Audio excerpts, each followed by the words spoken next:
There is a city that, if humanity truly understood it, every struggle for power in this world would shrink into something embarrassingly small. There is a land where every stone does not simply lie in silence, but is soaked with the prayers of prophets, having witnessed moments when heaven and earth drew so close that the boundary between them nearly dissolved. That city is Jerusalem. But pause for a moment. Before thinking of Jerusalem as a city besieged by war, politics, and religious conflict, set all those modern images aside. Because the true story of Jerusalem does not begin with people fighting over it. It begins with Allah choosing it, not when empires rose, not when religions emerged, but from the very first moment of human history. When Adam, peace be upon him, was forgiven by Allah after humanity's first mistake, he was not placed randomly on just any land on earth. This was not coincidence. This was not a geographical decision. Allah appointed for Adam a specific place, a fixed point, a center, a land from which the spiritual history of humanity would ripple outward like waves that never truly fade. That land was Jerusalem. There Adam placed the first stones of a house built not for power, not for fame, but solely for worship. That structure became Masjid Al Aqsa, the second house of worship on earth, established only 40 years after the Kaaba. Yet what made it different was not its size or appearance. What made it unique was the unseen reality surrounding it. Islamic traditions narrate that Adam did not build it alone. Angels joined him carrying stones blessed from paradise, stones unlike any material known to humanity. They carried light, not light for the eyes, but light for the soul. From that moment, Jerusalem was no longer ordinary land. It became a place where prayers rise to the heavens more easily than anywhere else. Adam lived the remainder of his life on this land. And when he departed from this world, he was buried within the sacred boundaries of Jerusalem, marking that this place did not only witness the beginning of humanity, but stands at the center of the relationship between humanity and the Creator. At this point, we must confront a shocking and uncomfortable truth. Jerusalem has never belonged to people, not to a nation, not to an empire, not to a generation. Jerusalem belongs to Allah, and humanity in every age has only been a temporary trustee. This is why Jerusalem is always contested, not because of natural resources, or not because of military positioning, but because even the forces of darkness understand one thing. Whoever controls Jerusalem influences the spiritual heart of humanity.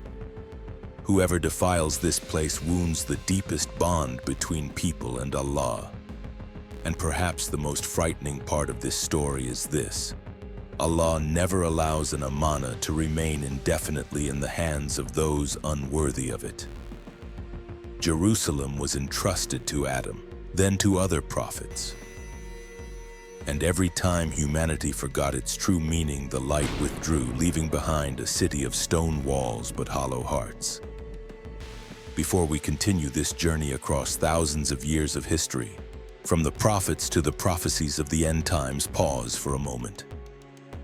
Welcome to Prophetic History Explained, where we do not simply recount the history of the prophets, but unravel layers of meaning that very few dare to confront.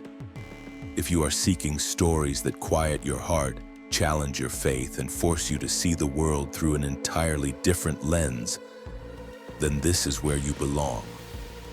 Before we dive deeper into the secrets Jerusalem holds, subscribe to Prophetic History Explained to support the channel and help us continue bringing thoughtful and honest content. What you are about to hear may not only change how you see Jerusalem, but how you see your own role in the greatest story humanity has ever entered. And trust me, the ending of this story is not for the faint of heart. After Adam departed from this world, human history did not move into a gentler chapter. On the contrary, it became more fragile, more complex, and more prone to deviation. Jerusalem was no longer protected by the physical presence of the first human created by Allah. But that did not mean the sacred city was abandoned. Instead, Jerusalem entered a new phase, the phase of amanah being passed from hand to hand. Allah does not allow a land bearing such sacred responsibility to exist without guardians. As the earliest traces of Masjid Al Aqsa faded through time and human forgetfulness, Allah sent to Jerusalem a man who carried no army, no crown, but a heart in complete submission. That man was Ibrahim, peace be upon him.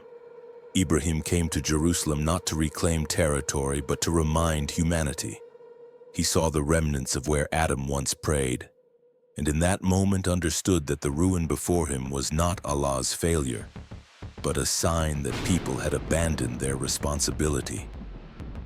His restoration of the place of worship was not merely rebuilding stones and walls, it was the restoration of meaning. Jerusalem exists for people to bow before Allah, not to assert their egos. It was on this land that Ibrahim endured the greatest trials of faith. Jerusalem became the place where submission was no longer words, but absolute action. The message was silent yet unmistakable. Whoever wishes to carry Allah's amanah must be willing to sacrifice what they hold most dear. After Ibrahim, the amanah passed to Yaqub and then to his sons. For the first time, a believing community formed around Jerusalem. The city was no longer just a destination for prophets, but a living space of faith where generation after generation understood that they lived around a center that did not belong to them. Among them, Yusuf is perhaps the most surprising figure. His story is often associated with Egypt, power and famine relief. Yet few ask where his heart was when he stood at the peak of authority. The answer was Jerusalem. From afar, Yusuf quietly protected Masjid Al Aqsa through caravans carrying gold, materials, and resources. No praise followed, no monuments were built, no chronicles celebrated him. And yet, in that quiet devotion, Yusuf revealed a profound truth. True amanah does not need to be seen to exist. When Yusuf died, his final wish was not to rest in a land of temporary power, but to return to Jerusalem. Even death could not sever his bond with the sacred center.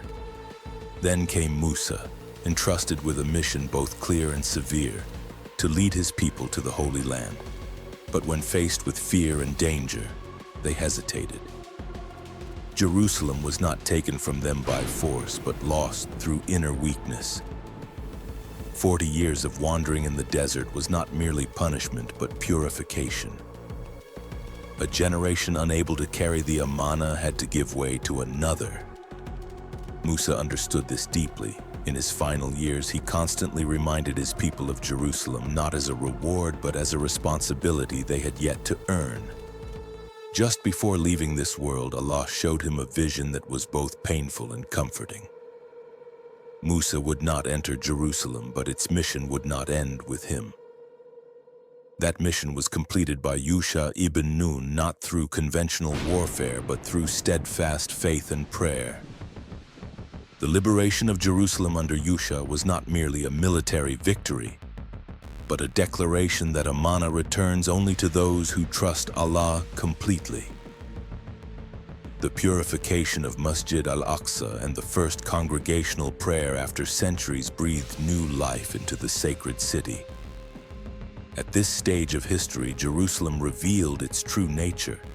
It does not remain in anyone's hands permanently. It moves according to the state of human faith. When people are pure enough to carry it, it shines. When ego replaces amanah, the light withdraws. This is the silent yet unforgiving lesson Jerusalem has taught through every generation. Not everyone who reaches this land is permitted to keep it.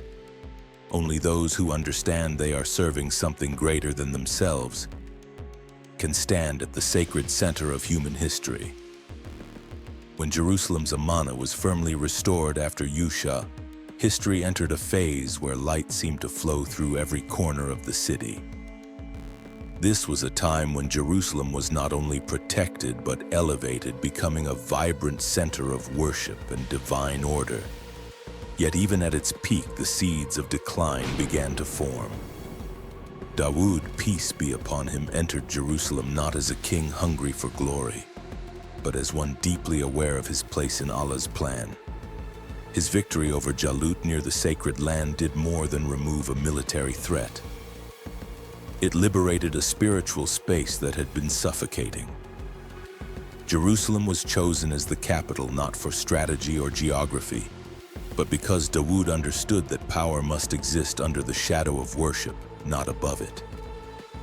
From Dawud's time, Jerusalem echoed with sounds never heard before. Not weapons, but continuous praise, day and night. The city lived by the rhythm of prayer. It is said that when Dawud recited, nature itself listened. Birds paused, the wind softened, and people sensed an order beyond the material world. Jerusalem was no longer just a city of people, but a space where Allah's presence was deeply felt. When Dawud passed away, his son Sulayman inherited the amanah with abilities no prophet before him possessed. These powers were not for display, but for one purpose: to bring Jerusalem to its highest form witnessed by humanity. Under Sulayman, Masjid Al Aqsa was not merely rebuilt, but redefined. Materials not of this world were used. Forces unseen by humans participated in its construction. Jinn were commanded not to dominate, but to build a space worthy of worship. Jerusalem became a city where light seemed to emerge not only from the sun, but from its very structure. The Ark of the Covenant was placed at its center, symbolizing that Allah's law and covenant must always remain at the core of human life. During Sulayman's reign, Jerusalem drew people without invitation.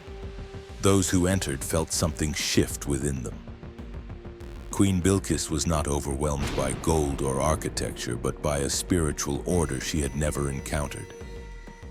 Jerusalem did not force submission through power, but through truth embedded in every breath of the city.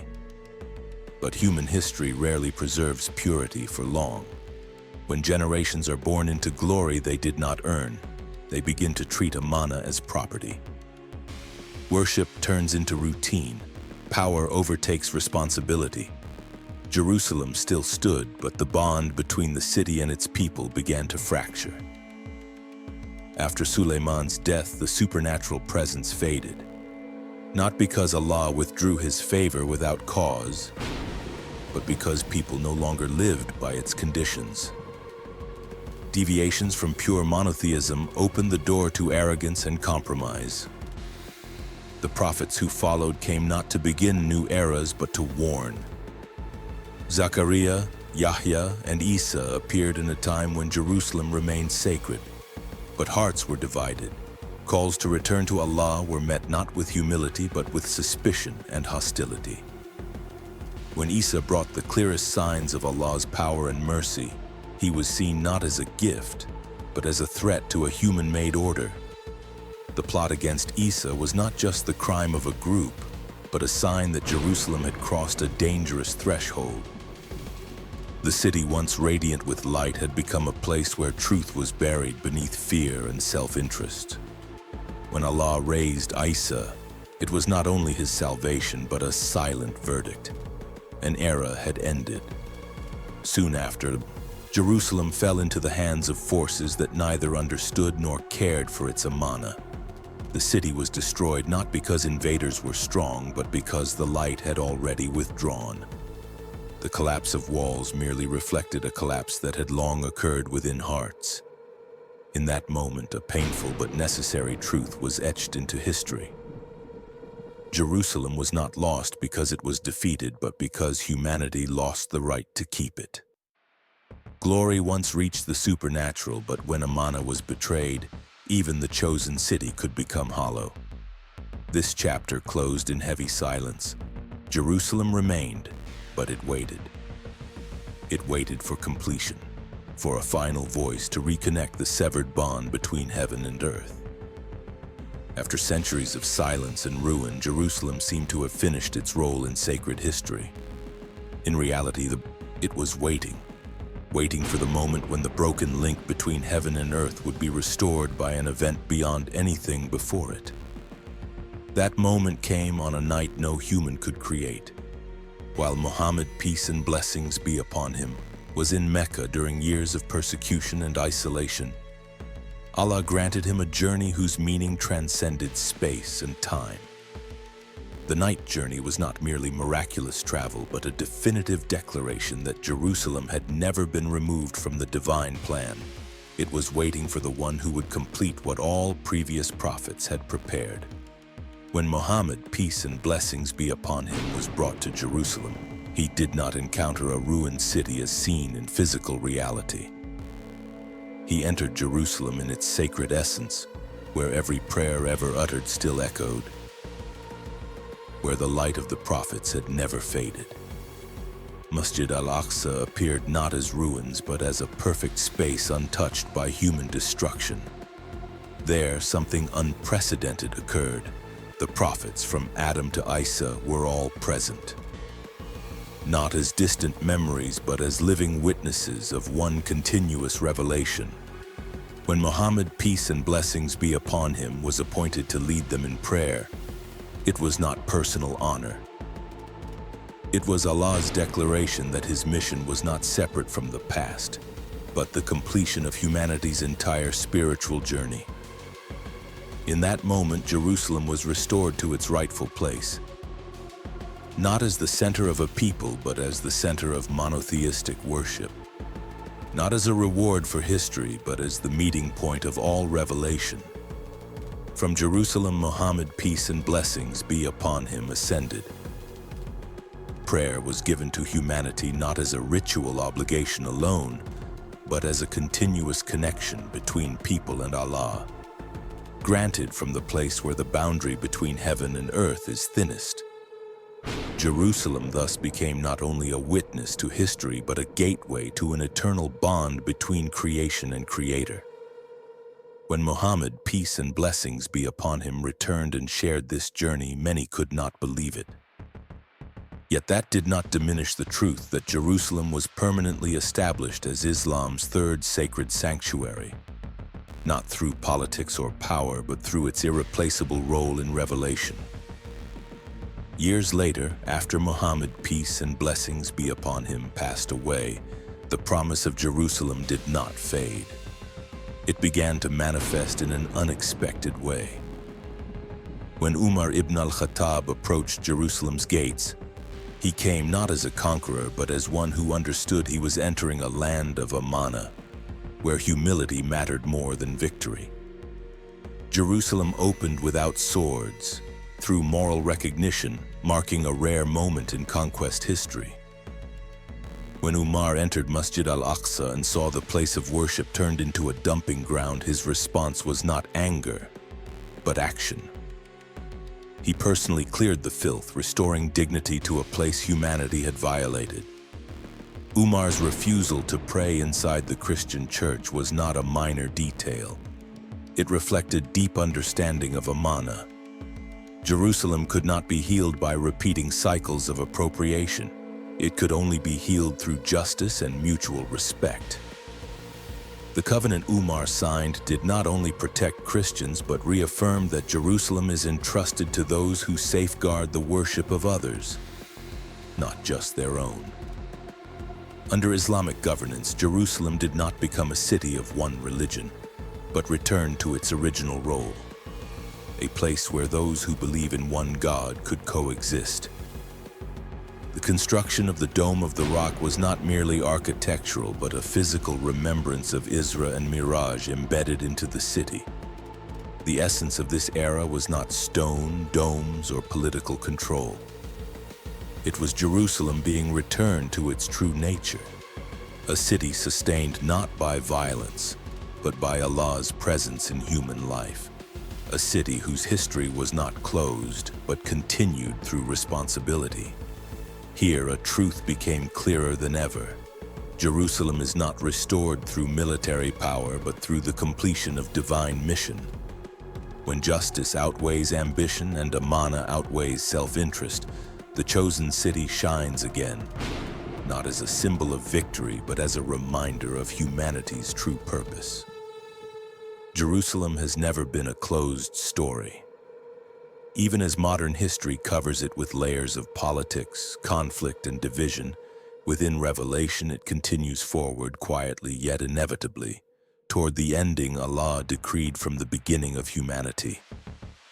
According to transmitted prophecies, Jerusalem will face its most severe trial, not through conventional warfare but through chaos of belief. The emergence of Dajjal is not merely a historical event but the greatest test of the human soul. He will not first conquer through violence but through distortion of truth. Falsehood will appear as miracles. Lies will be presented as salvation. His ultimate target is not a nation but Jerusalem, the spiritual center he knows can mislead humanity if seized. Yet Jerusalem is not defenseless before darkness. Islamic traditions emphasize that Dajjal will not enter it, not because of walls, but because unseen forces protect it.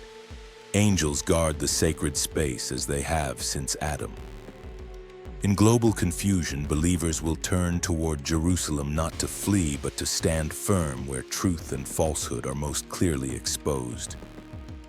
In this context, the Mahdi will emerge, not as a bloodthirsty conqueror, but as one tasked with restoring distorted order. He will not bring a new Jerusalem, but return it to its original essence. Prophecies describe that he will understand Jerusalem in ways ordinary people cannot.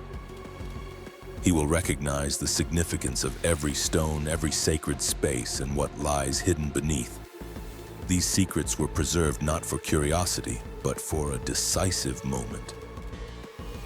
When the Mahdi reveals what was sealed, it will signal that history has entered its final stage. Masjid Al Aqsa, according to prophecy, will be restored with a glory surpassing all before it, not by human effort, but through assistance from the unseen, as in Sulayman's time. Darkness will not retreat easily. As Jerusalem begins to shine again, forces of misguidance will gather. Al-Malhama al-Kubra, the great final battle, will not be merely armies clashing, but two worldviews colliding. One believes humans can elevate themselves to godhood. The other knows all power belongs to Allah. At the moment when chaos seems overwhelming, the skies above Jerusalem will open.